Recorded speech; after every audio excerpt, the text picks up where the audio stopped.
Making headlines for this week of March 27th. Cabal Games. Like Greece and Spain, another plane crash targets countries going against the global cabal.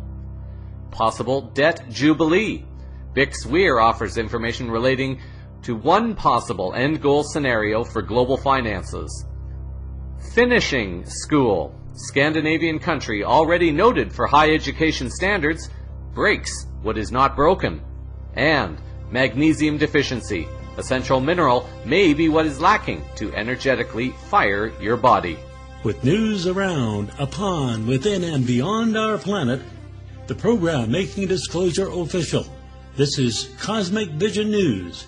Here is Jeffrey West. Greetings and blessings to all. Here we go again. Yet another false flag story involving an aircraft. It is getting too close to airtime, and I have been reluctant to use this story as a lead, but it seems that without any other really significant geopolitical story, I expect there will be some listeners who are looking to CVN for some input on this story. At this time, there is a lot I could say, but I feel I'm being guided not to say too much just yet. We have the mainstream media's scripted story that is being passed off to the world, just as there was a scripted story for the disappearance of Malaysian Airlines Flight 370 and the crash of Malaysian Airlines Flight 17. With MH370, among other things, there was the issue of 4 employees who shared a controlling interest on a semiconductor patent. With the alleged deaths of these 4, this patent reverted to one Jacob Rothschild, part of the Rothschild banking cartel family.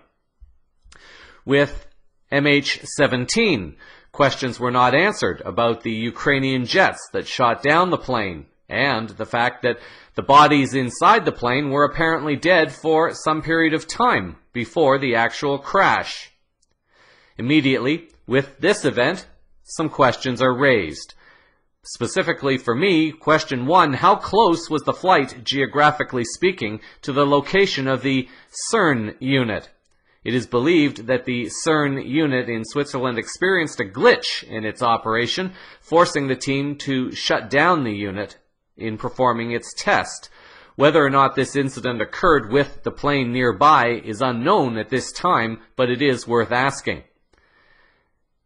How many other flights were in this proximity at the same time? Question 2.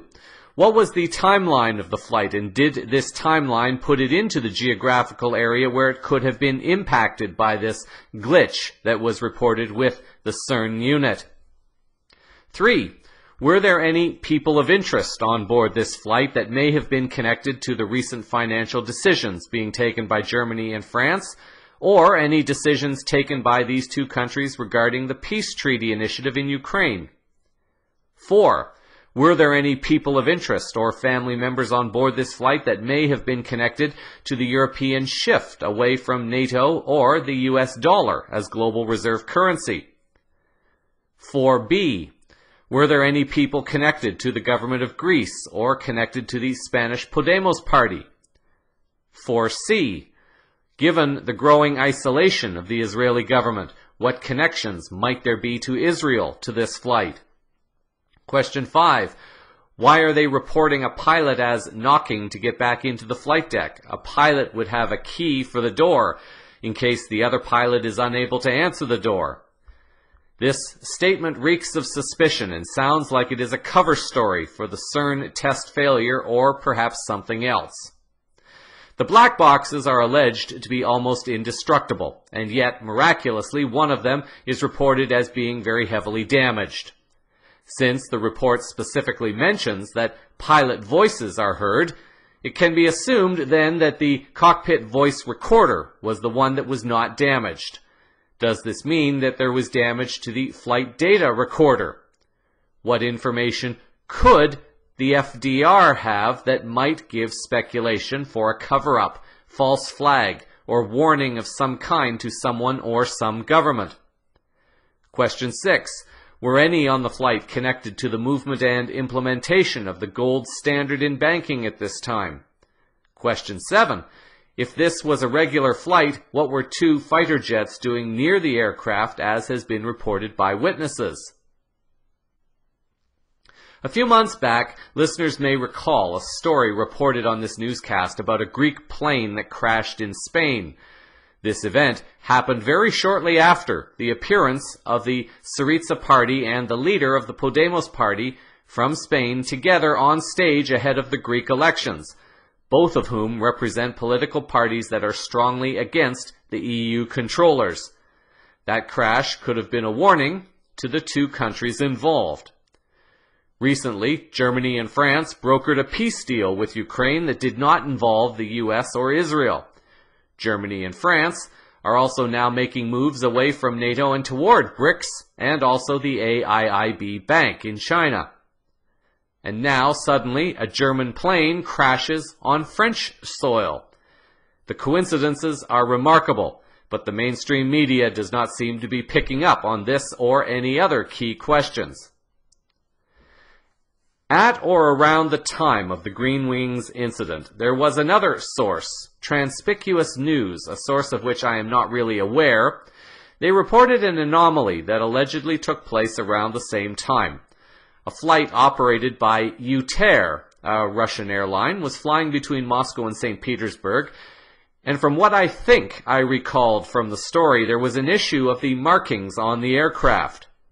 The woman reporting the story indicated that UTair leases aircraft to the UN, and this aircraft, a Boeing 737, blew out an engine and apparently had to make an emergency landing at St. Petersburg. As of this time, I have been unable to confirm this story, however, and whether or not it had been leased to the United Nations. I ask listeners to please not to take my word on the facts related to this story. At this time, there are many contradicting elements, and I did not have time to fully piece them together, and thus I do not feel able this week to offer an informed piece on what may or may not have happened. What I can say, with absolute 100% certainty, however, is that the official story just does not hold any water.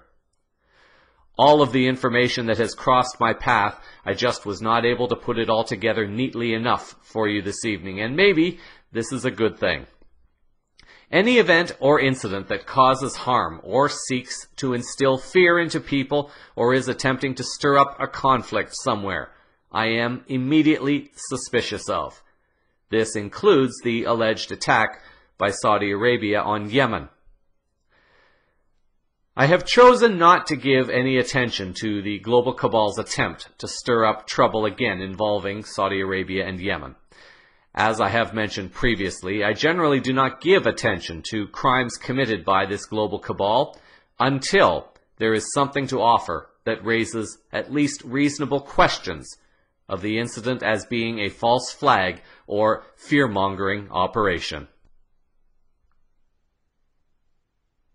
In other geopolitical news, in the U.S. this week, reports are beginning to surface that Israel was spying on the U.S.-Iran nuclear negotiations and leaked details in an attempt to derail peace talks.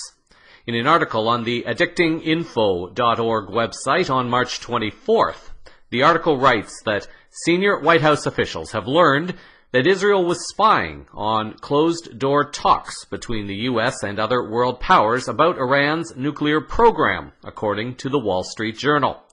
Israel's snooping was part of a broader campaign by Prime Minister Benjamin Netanyahu to build a case against the deal, the report said. The article does add a bit of a disclaimer, though, saying that all countries spy on each other, including allies, and the reason this fact was known was allegedly because the U.S. was also spying on Israel. The article continues, American officials discovered the breach when they spied on Israeli communications, which contained information about the deal that the officials believed could only have come from the U.S. lawmakers briefed on the topic, according to the Journal. Officials from the Obama administration which has worked to push the nuclear deal with Iran, were reportedly upset by the fact that Israel used the intelligence to attempt to turn American lawmakers against the deal. It's one thing for the U.S. and Israel to spy on each other. It is another thing for Israel to steal U.S. secrets and play them back to U.S. legislators to undermine U.S. diplomacy, a U.S. official said, according to the Journal. A Washington Post article elaborated a bit further on this, writing that the Journal, in its Tuesday edition, reported the espionage did not concern the White House as much as Israel's sharing of inside information with U.S. lawmakers and others to drain support for a possible deal with Iran to rein in Tehran's nuclear program in exchange for easing of international sanctions. Israel denied the charges, according to the Journal, which quoted a senior official in Netanyahu's office calling the allegations utterly false. But the Journal said its story was based on interviews with more than a dozen officials, including Israeli diplomats, intelligence officials, and lawmakers. At a press conference, Speaker of the House, Republican John Boehner, expressed his surprise, and when asked whether or not it was wrong of Israel to do this, he added another comment. I was shocked by the fact that there were reports in this press article that information was being passed on from the Israelis to members of Congress. I'm not aware of that at all. Would it have been inappropriate if they didn't? I'm not sure what the information was, but I'm baffled by it. So he successfully avoided answering the question of whether any Israeli attempts to pass along information to Congress would be wrong, and the journalist did not follow up with another question. The Addicting Info article adds the following. Israel, of course, is feigning innocence, but after Prime Minister Netanyahu's shameless display in front of Congress and his last-minute appeal to blatant racism and warmongering to win his election, can we really put anything past him or his government? Raphael Ahren, in an article on the Times of Israel website on March 25th, noted the increasing isolation of Israel, not only on the global stage, but also from the U.S. He writes that it would have been unthinkable just a few short years ago for the White House to consider furling up the diplomatic umbrella it had used for decades to shield Israel at the UN. But even as Netanyahu has attempted to do damage control for a series of recent controversial pronouncements, reiterating his support for a two-state solution and apologizing for his election day anti-Arab rhetoric, Washington seemingly remains determined to reassess its policy vis-à-vis Israel and the Palestinians. Very little, if anything, would change on the ground, but a Security Council resolution calling for a Palestinian state is certain to have severe diplomatic repercussions for Israel, analysts say. While the administration insists it has made no changes to U.S. policy yet, officials say that Obama strongly is considering backing Palestinian moves at the United Nations Security Council. This could mean that Washington will hold back from vetoing a French or Jordanian resolution calling for the creation of a Palestinian state based on the 1967 lines with land swaps. The U.S. could even propose its own resolution seeking to enshrine the parameters of a future peace deal based on a two-state solution. So, the lines are being drawn globally at this time, not only geopolitically, but also geoeconomically. Where things will be when all comes through the laundry remains to be seen. In other U.S. news, an article appearing on thehill.com, a government news website, a bill is being drafted that would apparently completely dismantle the Patriot Act. Julian Hutton reports for The Hill. Reps Mark Pocan and Thomas Massey are trying to completely repeal the Patriot Act and rein in spying. They drafted the Surveillance State Repeal Act, which they tout as a, quote, meaningful overhaul of the system and gets rid of all parameters of the Patriot Act. The bill would completely repeal that act, which was passed just days after 9/11, and would not only rein in spying, but also protect whistleblowers. The unfortunate news is that according to the article, the bill is likely to be a non-starter for leaders in Congress who have been worried that even much milder reforms to the nation's spying laws would tragically handicap the nation's ability to fight terrorists. A similar bill was introduced in 2013 but failed to gain any movement in the House. Yet, advocates, according to the article, might be hoping that their firm opposition to government spying will seem more attractive in coming weeks as lawmakers race to beat a June 1st deadline for reauthorizing portions of the Patriot Act. Reformers have eyed that deadline as their last best chance for reforming some controversial NSA programs after an effort failed in the Senate last year. In an RT article on the story, one of the bill's sponsors, Thomas Massey, was quoted by RT as saying that the Patriot Act contains many provisions that violate the Fourth Amendment and have led to a dramatic expansion of our domestic surveillance state. Our founding fathers fought and died to stop the kind of warrantless spying and searches that the Patriot Act and the FISA Amendments Act authorize. It is long past time to repeal the Patriot Act and reassert the constitutional rights of all Americans.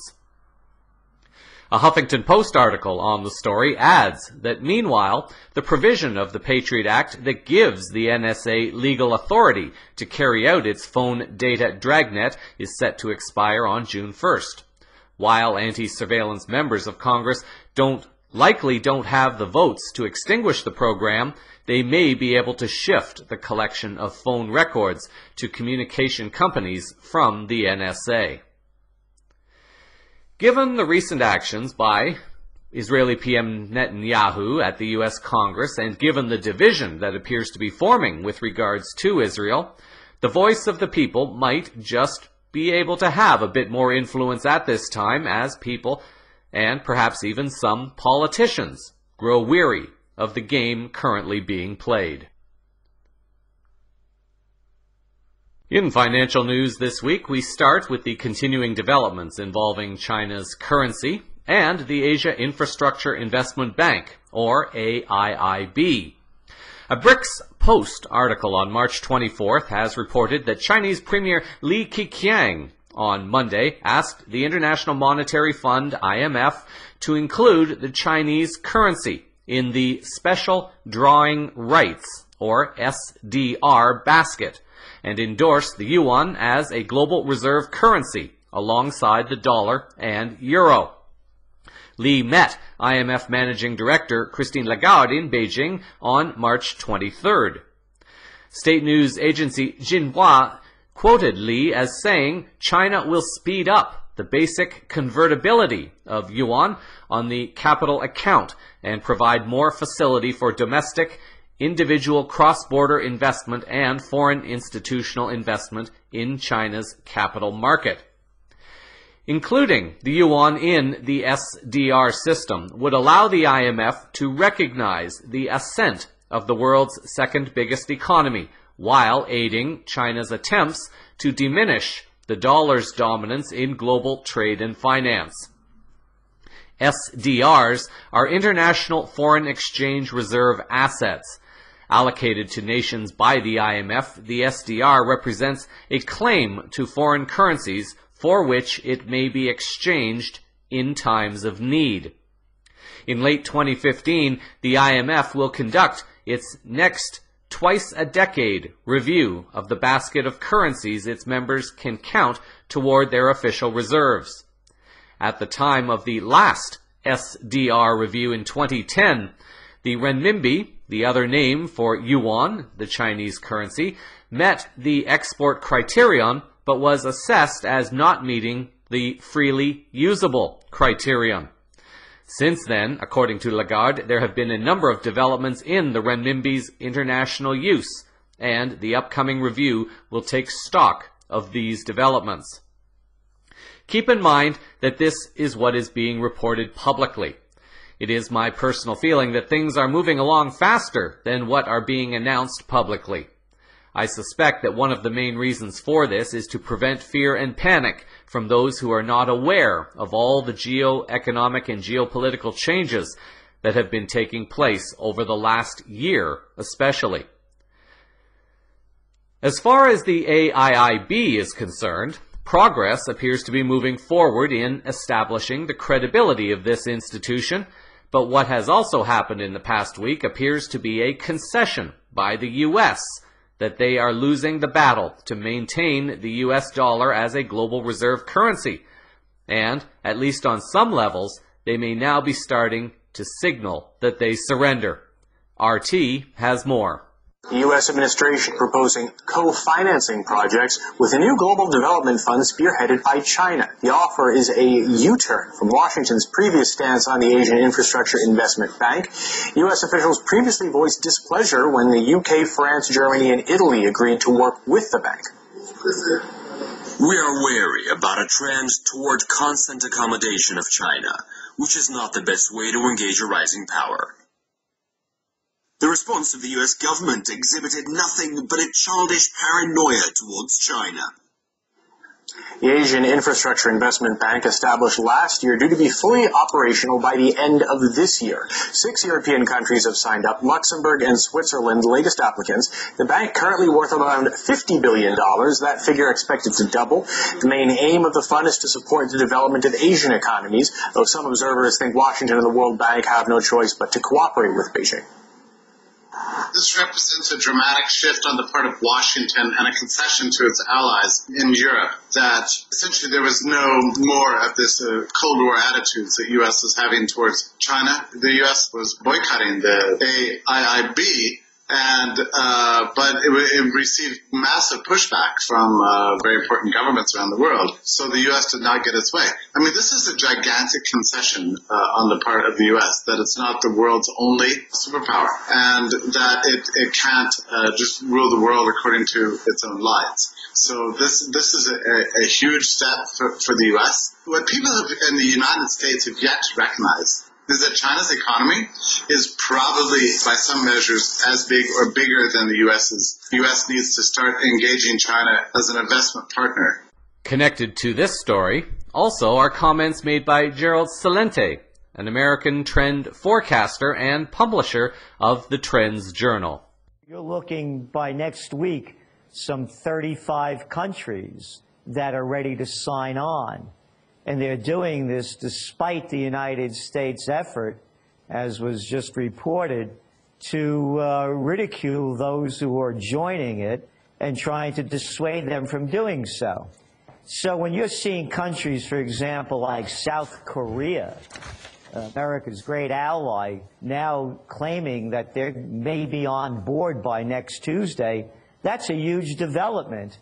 And it's leaving the United States behind, and they want to jump on board or save face, I believe, any way they can. China has been excluded from many details of gaining importance within the World Bank and the IMF, and they've been really held down, so now they're doing it on their own. And when you look at America's strategy, for example, in the East, it's pivot to Asia. But America's pivot to Asia has been a military one. The business of China is business. The business of America is war. And America has lost its credibility with many of these institutions, again, by keeping China down, not giving them the voting power that they've been requested, and other interests that they have. So when you look at the new Asian Infrastructure Investment Bank, it's anathema to what America is. For example, infrastructure investment. China, in the last 20 years, some 8.5% of their GDP goes to infrastructure investment. On the other hand, in the United States, in the last 20 years, we're looking at 0.06% investment in infrastructure. So really, this is something that the United States is not really equipped to deal with. And then again, Matt, when you look at what the United States is doing to degrade this, They just sent over this U.S. Assistant Secretary of State Daniel Russell to Seoul, and he expressed his reservations that the Beijing bank will not, quote, meet the high water standards that are set by the World Bank and the IMF. What high water standards? Austerity measures? I mean, come on. The United States is losing its credibility on the financial scene. And so they're looking for somewhere else to go. And again, you have to look at since 2010, China has been demanding more say in both the World Bank, in the IMF, and they've been pushed down, not given the rights. And when you talk about the World Bank, it's very important to understand how the difference is between what China is doing and the World Bank. For example, do most people know that the president of the World Bank at one time was Paul Wolfowitz? Paul Wolfowitz was the Deputy Secretary of Defense that was one of the great pushers and providers of the Iraq War. And he also wrote the famous Wolfowitz Doctrine that should be a joy to everybody in Russia. Our first objective is to prevent the reemergence of a new rival, either on the territory of the former Soviet Union or elsewhere, that poses a threat on the order of the posed formally by the Soviet Union. This is a dominant consideration underlying the new regional defense strategy and requires that we endeavor to prevent any hostile power from dominating a region whose resources would, under consolidated control, be sufficient to generate global power. That's the World Bank. That's the people in charge. As I said, the business of America is war. The business of China is business.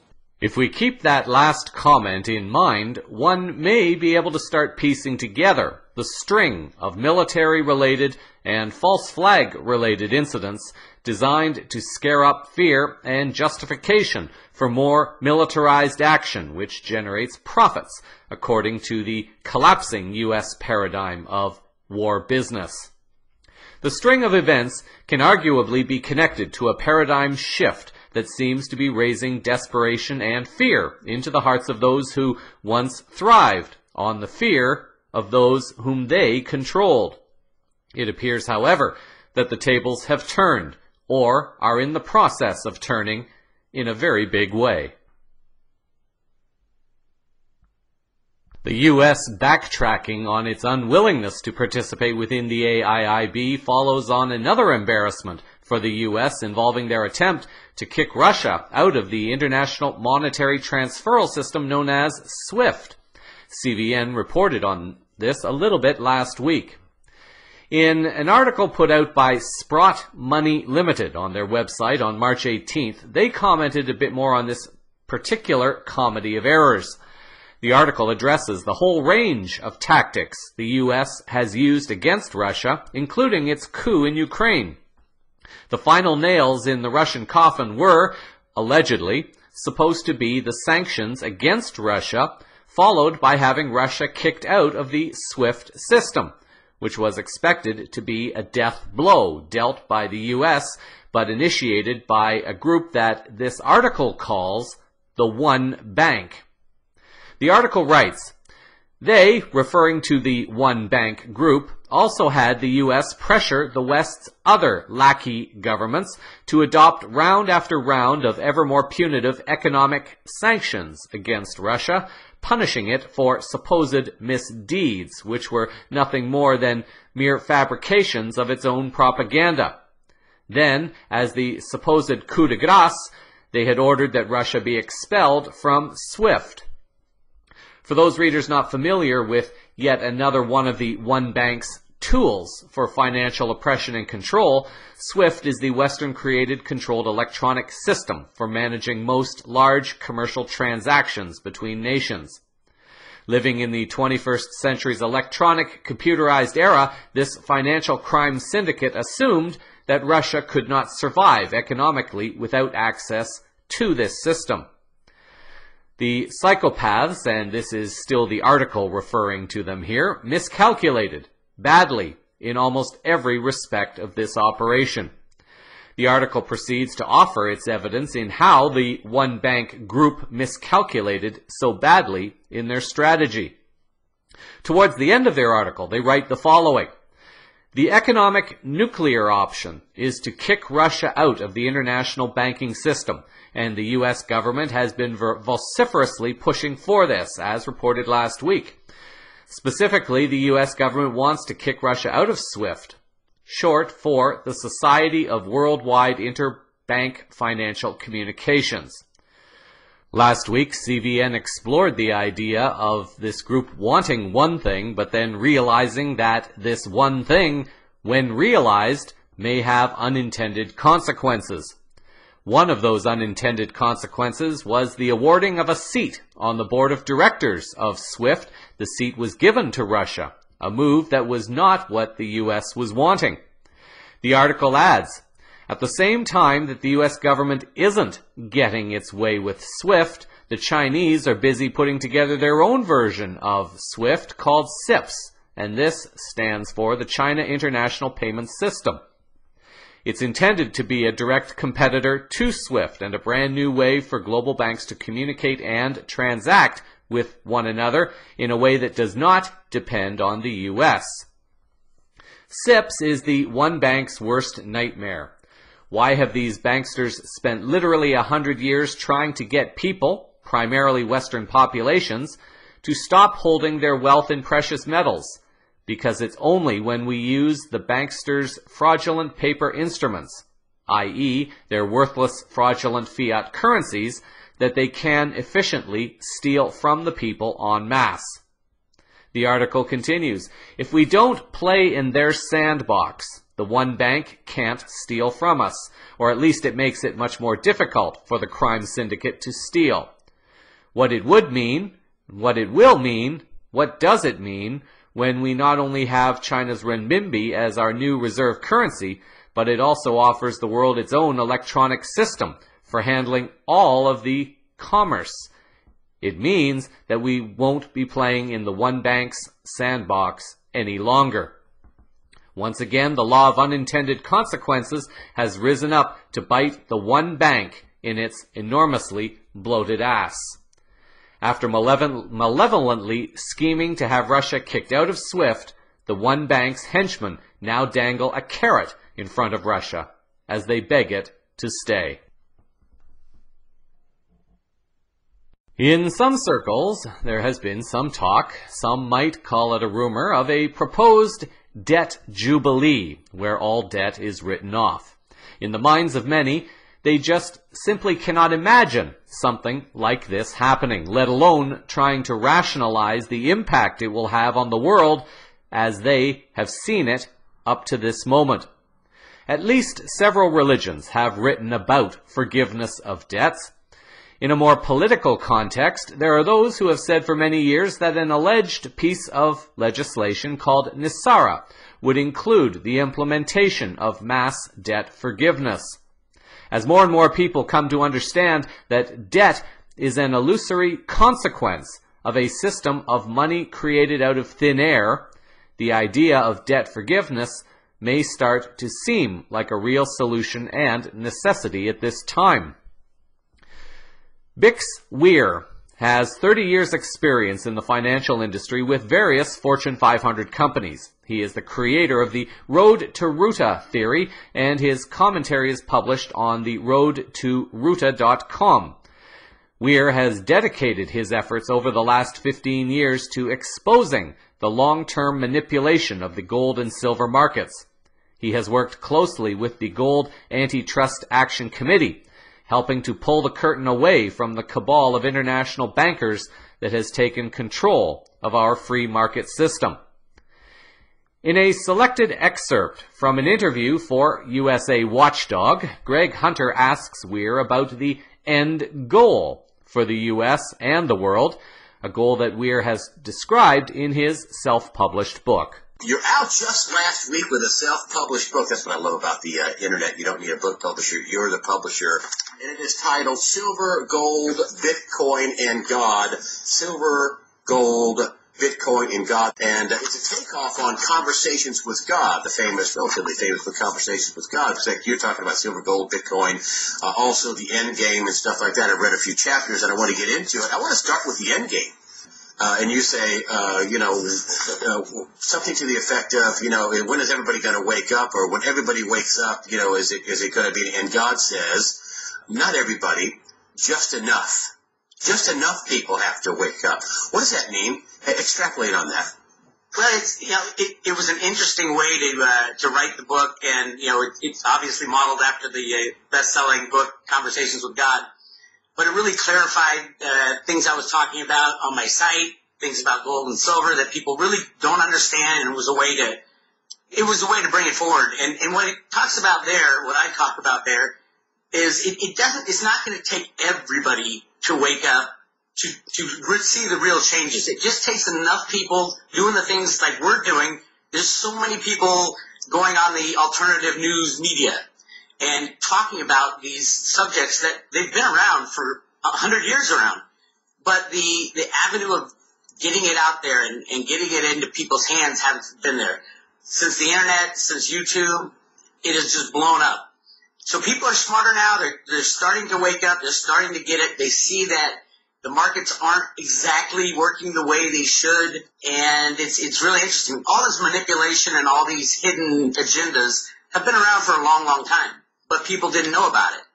I believe the coming collapse, which pretty much everybody is talking about now, that will really wake people up this time, because I don't think there will be another bailout. I don't think Congress has enough people behind them to hide the fact that they're basically bailing out Wall Street. They're not bailing out the everyday guy. Same thing's going on in Europe.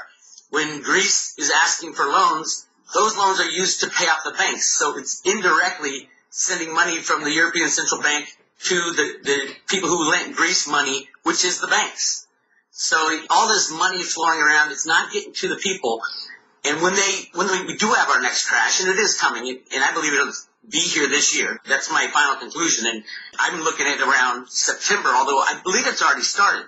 But when it does come, people will have a different mindset because they've learned so much. And it won't take many people to stand in front of an ATM machine and not get their money to be really angry at these people who have rigged our markets and basically stolen our country over the last 100 years. One of the things that you talk about, this is an unusual theory relative to some other people. A lot of people think all debt would just be completely wiped and cleaned out. I mean, a lot of people don't think debt would be wiped out. I'm sorry. Jim Sinclair says that they're going to revalue that debt in another currency. And you don't say that. You say, no, it's going to be wiped out. The debt's going to be gone. All your debt's going to be gone. We'll have a new currency. Explain your theory about how all these debts are just going to be just vanish. Well, it has to do with the derivative situation, the derivative mega bubble. Just last week, Deutsche Bank failed the stress test. Deutsche Bank has $75 trillion in derivatives. If you lose banks like that, you lose counterparties to all their deals. And you really do have an implosion of the entire banking system. You can't kind of rejigger a system that is so blown out of proportion at this moment that it would be impossible. And it would take deciders. It would take people to raise their hands and say, hey, I've been in charge of monetary policy for a long time. I can fix this. People aren't going to buy that this time. You're going to see bank after bank go down, and it will take some kind of a bailout to get them back up again, but I don't see bailouts coming, at least in the United States. I don't see any bailouts coming. Now, there are plans to kind of rejigger the system. One of the laws on the books supposedly was signed in the late 90s was the NESRA Act. It's the National Economic Stability and Recovery Act. And what that did is it tried to rejigger all the debt and subtract out the interest paid on that debt so that you're just left with a principal. If you've already paid your principal, your debt would be gone. The problem on that end is for every debt there is out there, it's somebody else's asset. So, to wipe clean half of the debt, you're wiping clean half of the assets on the other side of that equation. So I don't see any way we can rejigger the system. I do see, if nobody does anything, I see the failure of the monetary system. It doesn't take any deciders to get there. The question is, what do we do after that? In the United States, we have a constitution. We can go back to gold and silver coin. I mean, people, you don't need a decider there. You can trust your gold. You can trust your silver. It's in your pocket. And there would have to be some kind of allocation method. There's been a few plans put forward by the Federal Reserve Bank of Boston. I believe a couple of them could work. But as far as wiping clean the debt, it'll wipe itself clean with these derivatives. You said that it's already happening. I mean, do you think that we're going to, the people that are going to be awake by this fall? And tell me about your timing, the unfolding. What do you see in the next 6, 7, 8 months? I have studied the Shemitah 7-year cycle, basically. And the funny thing is about that, it's in I think it's in the Jewish faith, but all religions have their Sabbath and their day of rest and things like that. The Shemitah it's also a forgiving of debt. And you need to recognize, everybody should recognize by now, there are many, many, many Jewish people who run the banking system. And there are many people who believe in the 7-year cycle. So if you have a lot of these deciders believing in a certain religion, believing that come September, the end of the Shemitah, you're going to have a banking collapse, they are the ones who have the power to cause it. You take Christine Lagarde. I think it was last year, she gave a speech about numerology. It was really a bizarre speech where she talked about the power of 7. I saw that. It was a huge audience, and there was a lot of bankers in that audience. Now, she has the power to pull the plug as well, and she's talking about 7-year cycles, just like the Shemitah, and you go back and track these cycles. There's also other things happening. In September, for example, it's the end of the U.S. fiscal year. Now, the U.S. is in, we can print money as much as we want for as long as we want until other countries stop buying into the system. We're seeing that now. All last week, people were talking about other countries joining with China. That's right. And the BRIC and the new monetary system. What does it mean? That's what the United States wants. We're the largest debtor nation in the world. We will benefit the most with the crash of the U.S. dollar because we have the most debt. When that debt goes away, no one will trade with us again, but what does that mean? That means we get to bring all our troops home. It means we get to concentrate on building our manufacturing again. That's jobs for everybody. The whole idea behind the unbacked fiat system was to run it as long and as hard as you can, soaking up all the benefits, and then at some point down the line, you crash the system and you basically take care of yourself. The United States is going to take care of itself. Every country can choose to be involved in a different monetary system if they want. I think the United States is ready to kind of put our arms around ourselves, take care of our own country, and you'll see the end of globalization. But right now, all the jobs are going overseas. We do have a chance to rebuild our country, but it will take us doing it, not the banks and not all the people who want to globalize everything. The full 37-minute interview will be in a link in the show's summary for this story.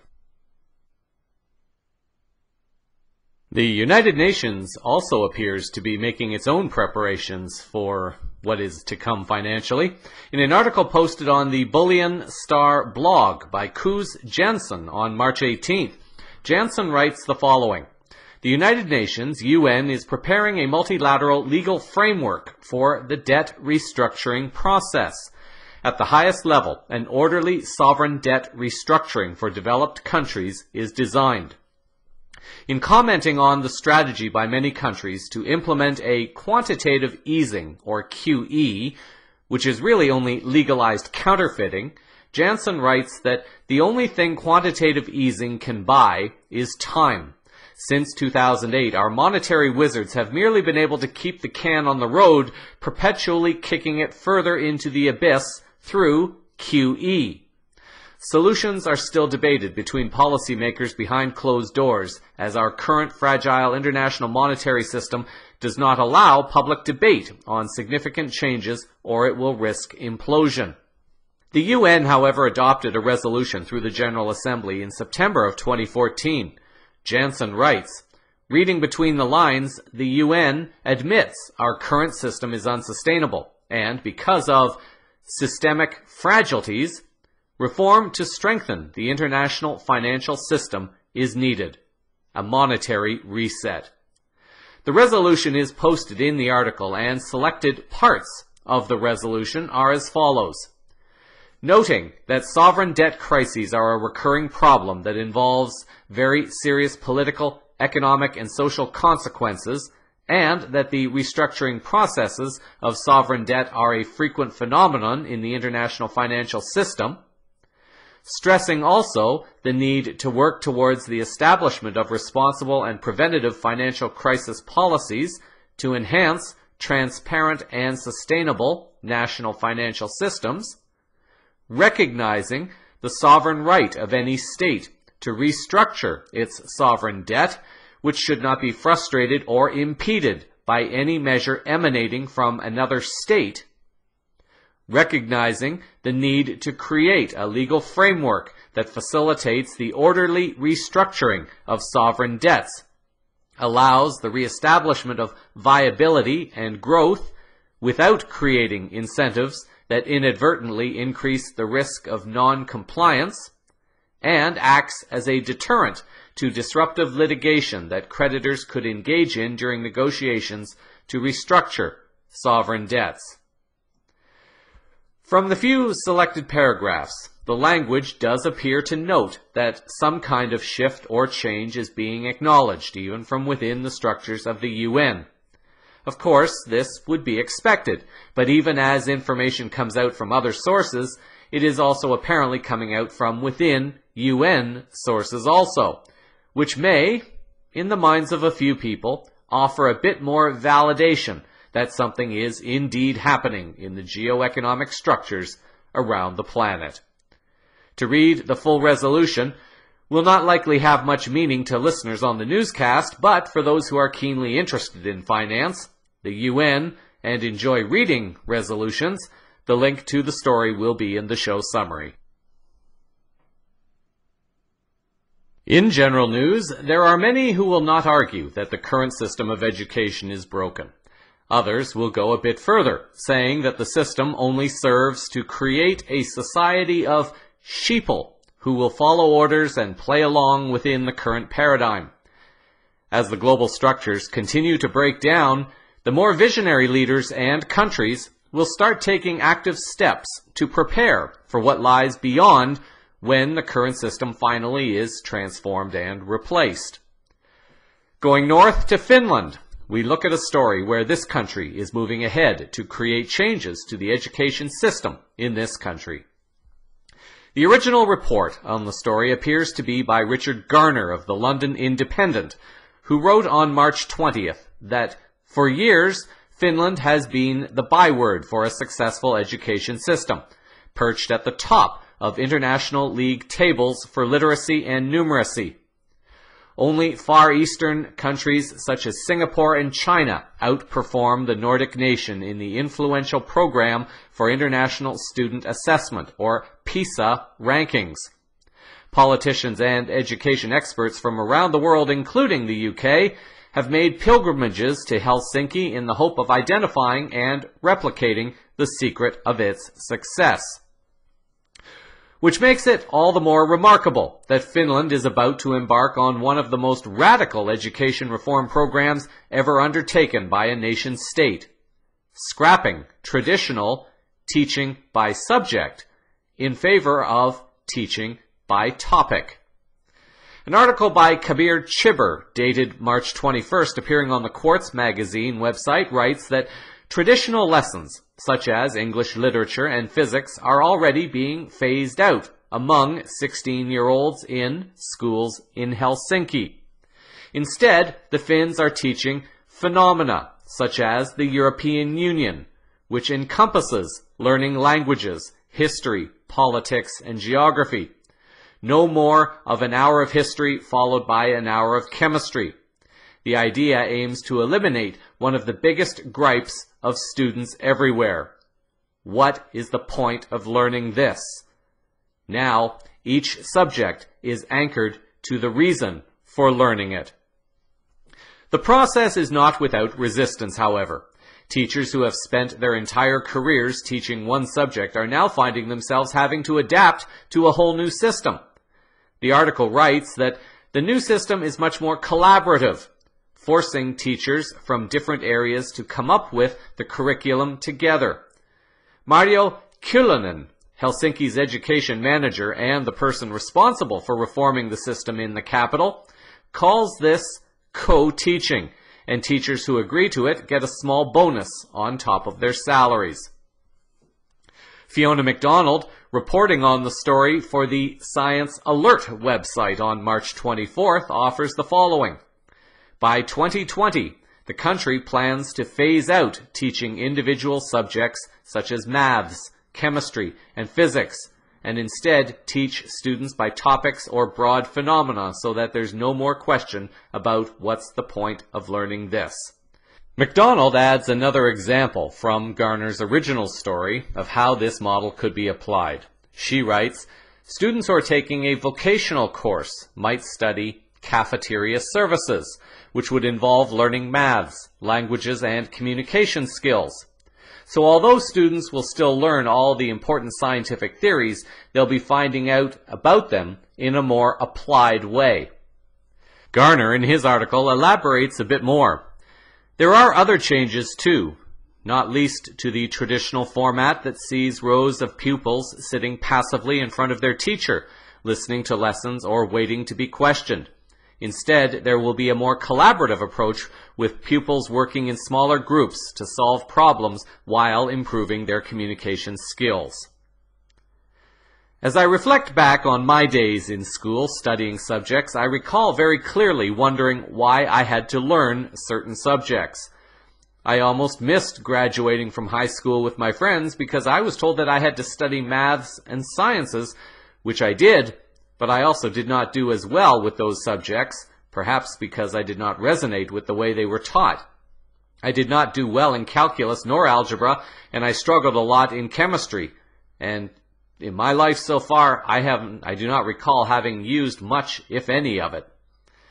Although there will very likely be room for continued improvement with the new Finnish system of education, it at least represents a door opening for change, and it is bringing back communication and interaction among students in a world where young people are no longer interacting with each other on a more direct personal level. It may also represent a step towards bringing a more heart-centered approach back to learning and interacting within a school environment. Finding one's voice and one's power for change does have its challenges. As I've gently tried to share with listeners, we can continue to focus on the many fires that have been created by the global cabal, and we can slowly make changes over years and decades. The problem is that we no longer have years and decades at the rate humanity is being controlled and at the rate at which our planet has been destroyed for profit, power, and control. The fastest way to create change in the world is to go after the root source of the problem, and this has generally been within the governing structures of countries worldwide. Those who have been elected according to an alleged democratic process have found themselves being baited, hooked, bribed, threatened, or killed for not going along with a globalized agenda that has focused on controlling humanity and destroying the planet. When the people finally start demanding more of their public servants, there will be those who will answer the call. The government of Greece is making its best attempt to stand up to that corruption. Iceland has made a reasonably successful attempt to stand up to the corruption. Iceland, however, is not without its challenges, just as the same with Greece. So there have been moves for more change within Iceland. Let's go back to 2013 for a moment. CBS News in the U.S. had actually picked up a story by the Associated Press on April 30th of 2013 that a new political party had gained 3 seats within the Icelandic parliament. The Associated Press reported via CBS News in 2013 that they won't be forming the government, but online freedom advocates, the Pirate Party, were still big winners in the country's election. The party, just a few months old, took 5.1% of the vote in Saturday's poll, this again being in 2013, gaining 3 of the 63 seats in the Icelandic parliament. It is the biggest electoral trophy yet for a movement founded 7 years ago in Sweden by a group of rebellious file-sharing geeks and hackers who scoffed at copyright laws. Now, its Icelandic leader says the party is the political arm of the information revolution, dedicated to freedom of expression and political transparency, online and off. Birgitta Jónsdóttir, the most senior of Iceland's 3 victorious pirate lawmakers, argues that political and legal structures around the world have not kept pace with the technological change that has transformed the way we live. She compares it to new software that can't run on an old computer. We feel that most people, not only in Iceland but all over the world, feel that the institutions that are set up no longer function for us, she said. We need to create a new mainframe, a new hardware for this stuff. Since 2013, it appears that this is exactly what the party has been doing in Iceland, and it seems to be working. So much so that according to an RT article on March 14th of this year, indicates that the party has enough support at this time to potentially become the second largest political party in the country if an election were to be held right now. RT reported that according to the results of a survey held by Fréttablaðið, Iceland's largest circulation newspaper, the country is showing an increased interest in issues connected to personal privacy and freedom of information, measures that the Pirate Party strongly advocates. If parliamentary elections were held today, the Pirate Party would get 22% of the vote, which would translate into 14 seats out of the 63 in the parliament. That is a marked increase of 11 additional parliamentary seats than they had in 2013. What is being witnessed in Europe, especially, are the rise of relatively unknown political parties to challenge the status quo. This has happened because the will of the people have determined that even if a party does not have sufficient expertise in governance, they are willing to take the chance that they will do better than those who have governed previously. The logic that Europeans seem to be starting to understand is that you cannot solve a problem from within the same way of thinking that created the problem. A lesson that the people of the US and of Canada are still failing to get at this time. RT adds that Helgi Raffn Gunnarsson, a member of the Parliament for the Pirate Party, expressed cautious optimism when Fréttablaðið talked with him about the results. I'm happy to see such a reception, but you also need to understand this, Gunnarsson said, as quoted by Visir. Firstly, it's not self-evident that this will be the result of the elections, and it is not self-evident that this will go on. It's important not to become arrogant because of this. You can just hope that the reason is that the people like what we have to say.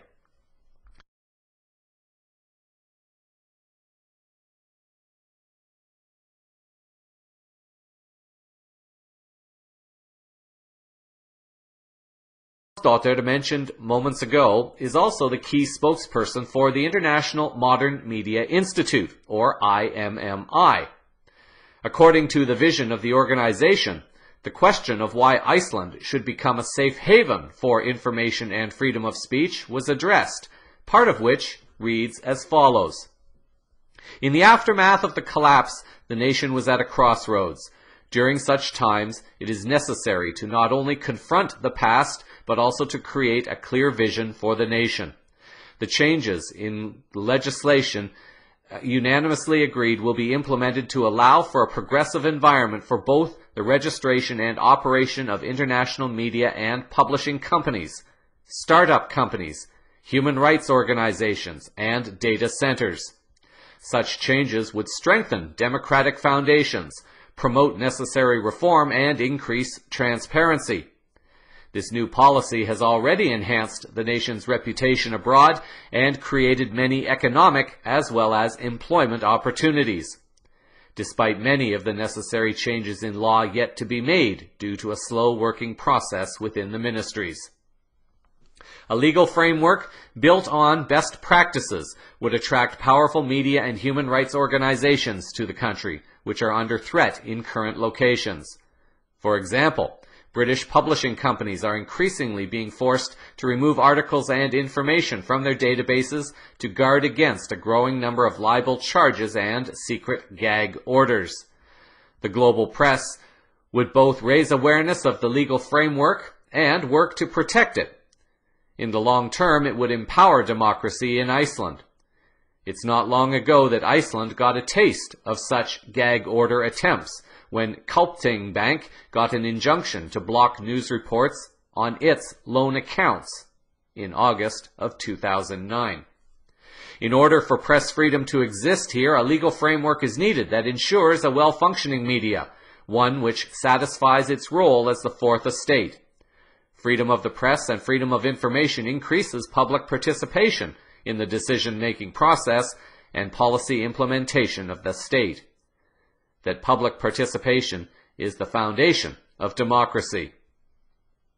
It is hard to imagine a more powerful redemption of a nation from the ruins of extensive financial corruption and secrecy to that being proposed, a safe haven of journalism and governmental transparency. If I could find a media company in Iceland willing to do a video version of CVN, I could see myself moving there. Links will be found in the show summary, including links to the Pirate Party branches in Iceland, the United States, Canada, and Sweden.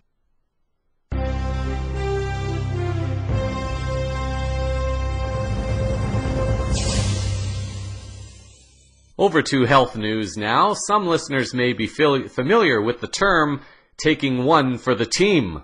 Although this does not always mean in a negative way, it generally implies that one individual makes some kind of sacrifice, one that will benefit the rest of the team, whatever that team may be, family, friends, colleagues, a company, etc.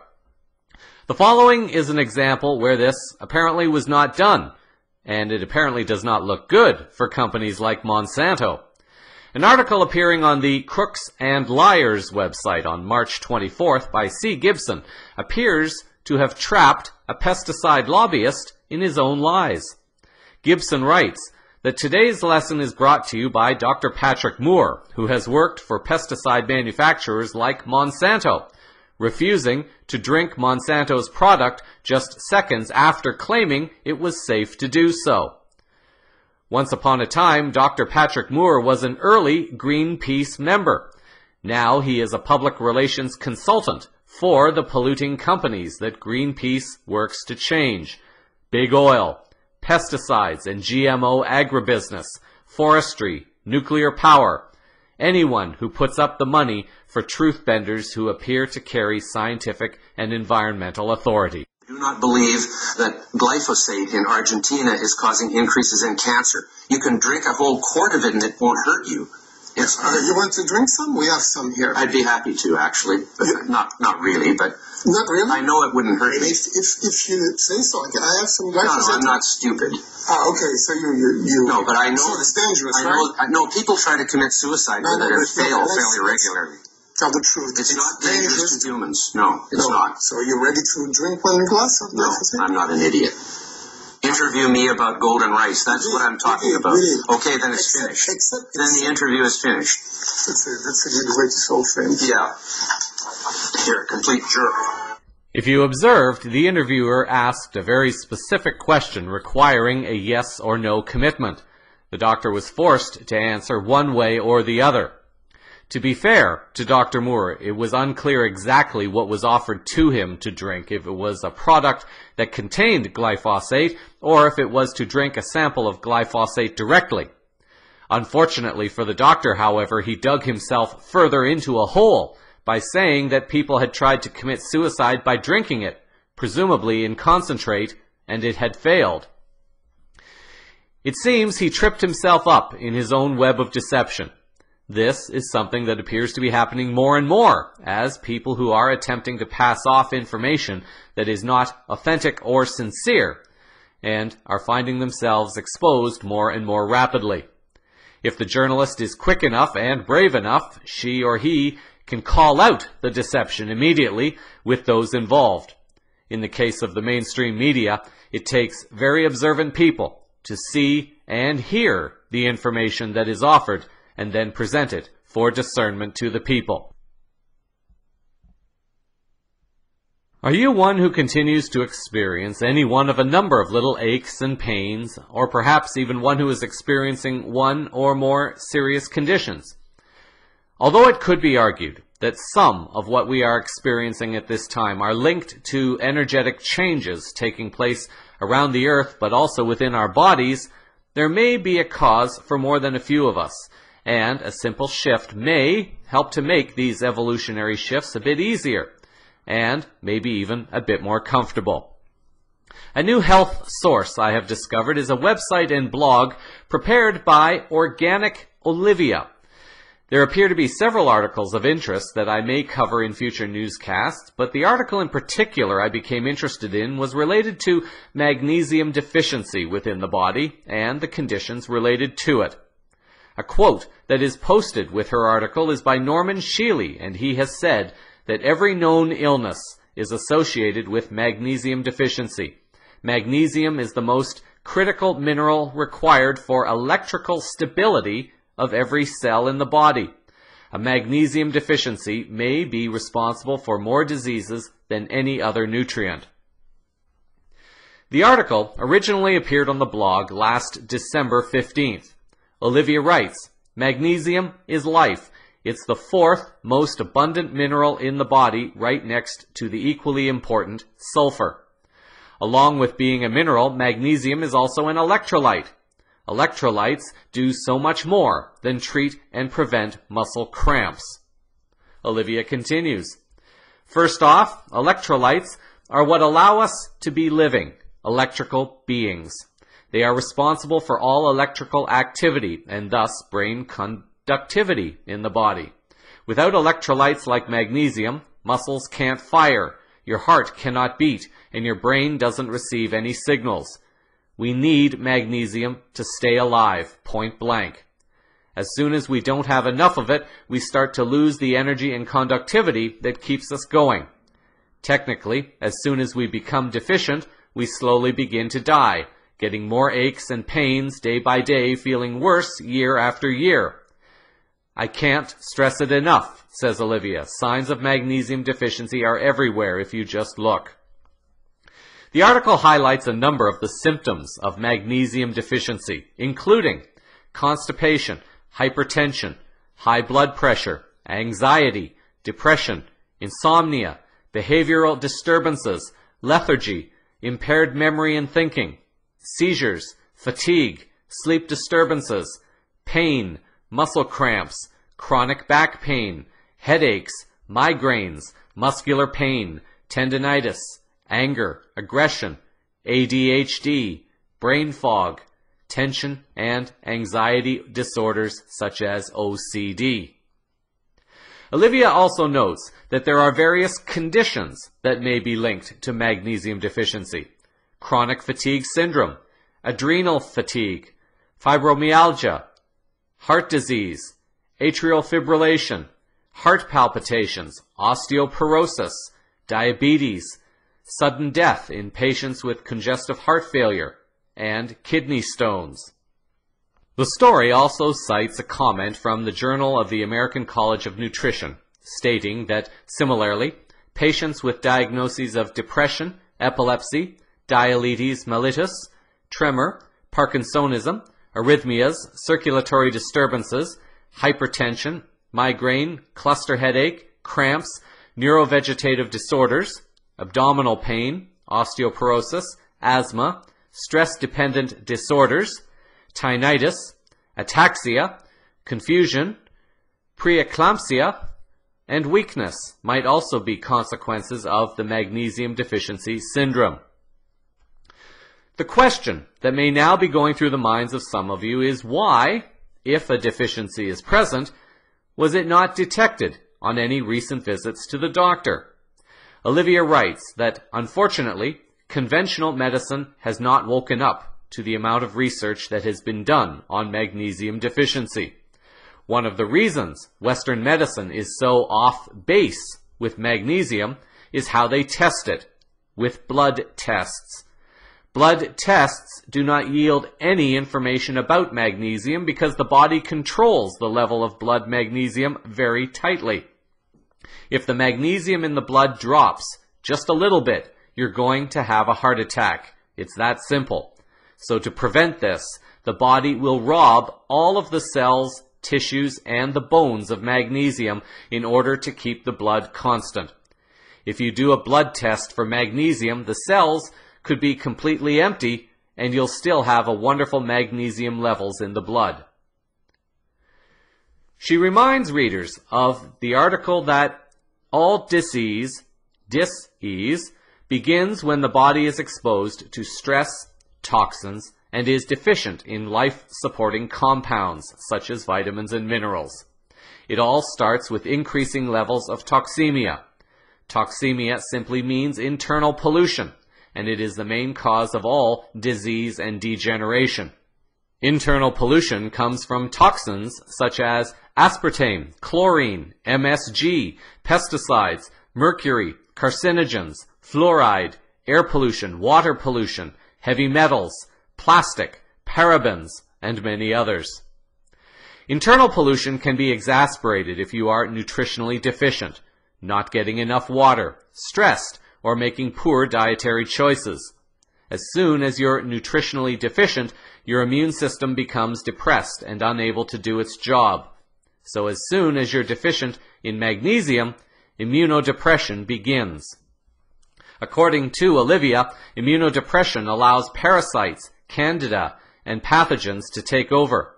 It lowers organ functioning, especially the liver and kidneys, allowing toxins to build up and deplete whatever other nutrients you had left. The cells continue to get less and less oxygen due to the organs not functioning properly, and the blood, the carrier of oxygen, becomes polluted with waste, microbes, yeast, and more. This also leads to Western doctors to prescribe medications instead of instructing you on how to eliminate toxins and cleanse your body to become healthy. These medications tax the body further.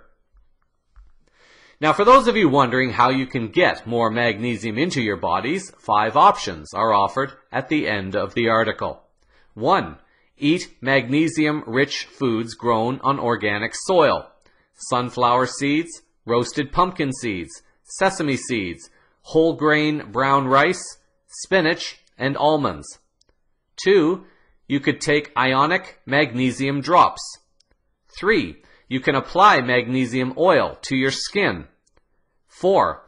Soak in Epsom salt baths. A side benefit of this is that it will provide not only magnesium, but sulfur for your liver as well. And 5.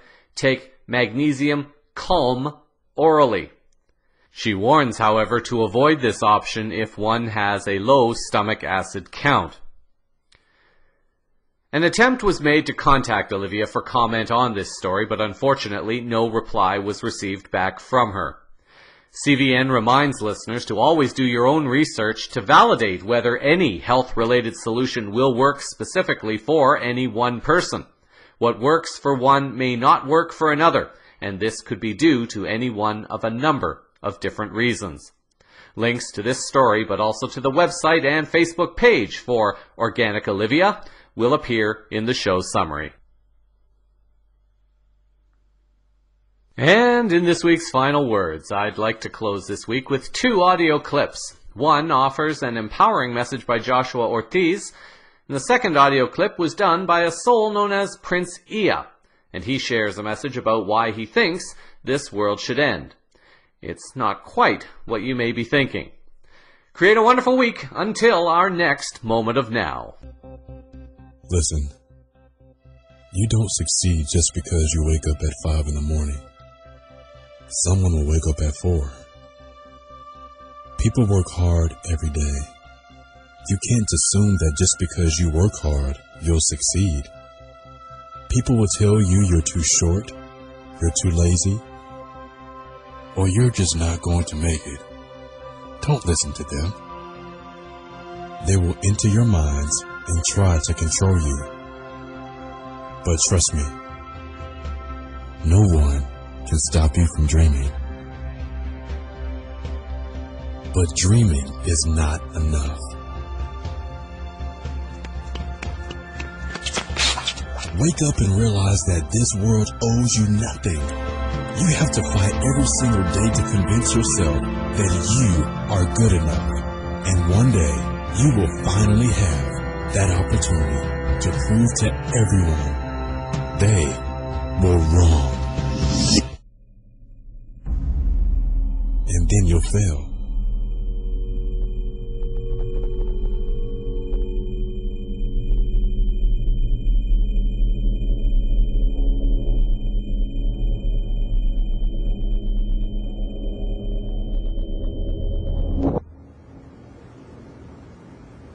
But that's a good thing, because how you react to failure will determine whether you're a quitter or a winner. And I promise you, if you do what you love and you never give up, you'll realize that failure doesn't mean you lost. It's just a reminder to get back up.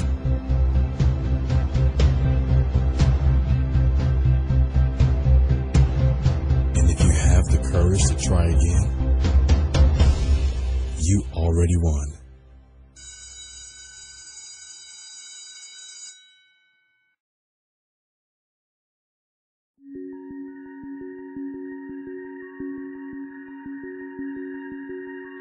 The world is coming to an end.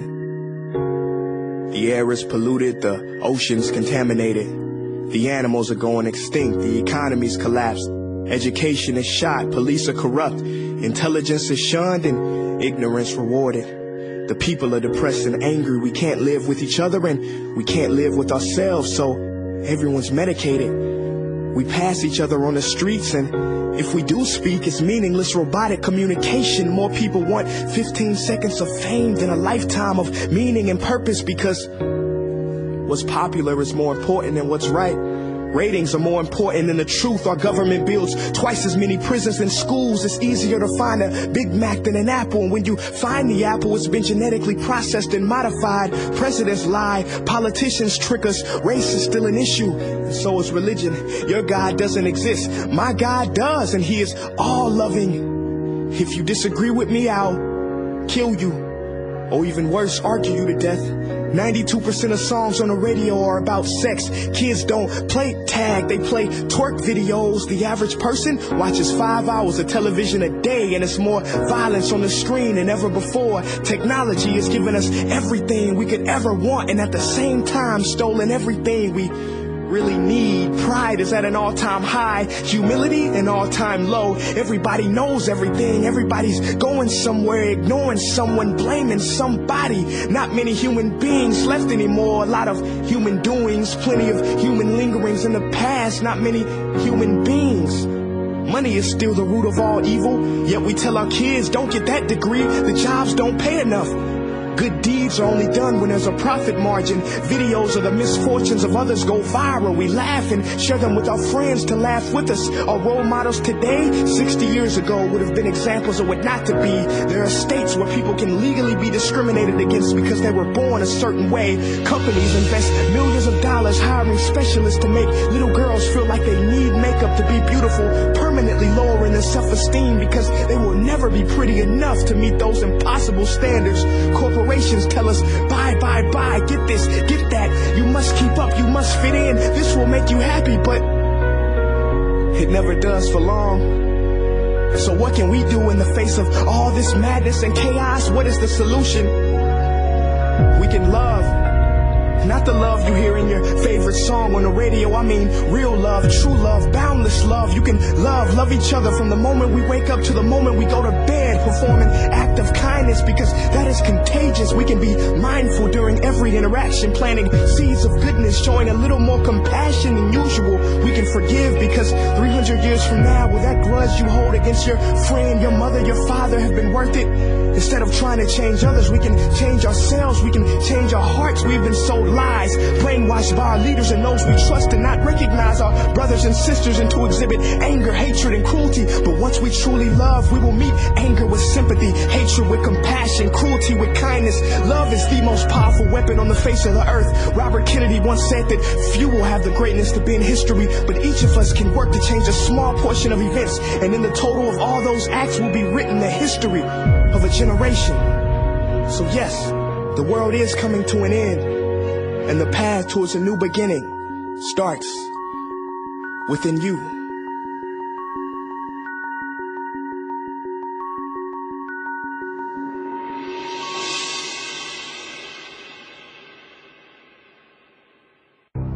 So that is the unfolding consciousness news around the world this week. Cosmic Vision News is a part of the Enlight Universal group of programs. Links to stories used in this broadcast are published in the show summary on the blog at cosmicvisionnews.com, on the CVN Facebook page, also on Twitter, Google+, and LinkedIn. Thank you for sharing your time with me. I'm Jeffrey West, reminding you that the power of love exists within you. Find it, grow it, share it, and be it. It is your gift to this changing world. Until our next moment of now, stay grounded in love, hold the vision of light and peace in your hearts, and keep your eyes to the skies. Disclosures unfolding all around you. Namaste.